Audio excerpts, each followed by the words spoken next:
কি ভাবছেন আপনাদের কোনো সমুদ্রের তীরে নিয়ে এসেছি? আসলে আপনার ভাবনা যে খুব ভুল তা কিন্তু নয়।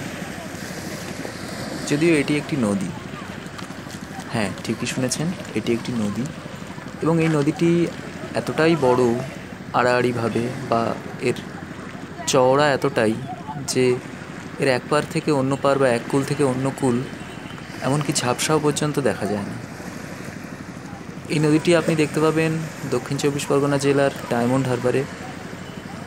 আপনিও ঠিক এমনই কোনো এক বিকেলে চলে যেতে পারেন এই নদীটির তীরে, দুদণ্ড বসে উপভোগ করতে পারেন এমনই কোনো বিকেলের নদীর প্রাকৃতিক শোভা, যেখানে আপনার চোখের সামনে এমনই চঞ্চল নদীটির ঢেউগুলি আছড়ে পড়বে নদীর পাড়ে, আর আপনি নিজের মনের মধ্যে থাকা প্রাকৃতিক বা প্রকৃতির প্রতি আপনার যে ভালোবাসা সেটা অনুভব করতে পারবেন, উপভোগ করতে পারবেন।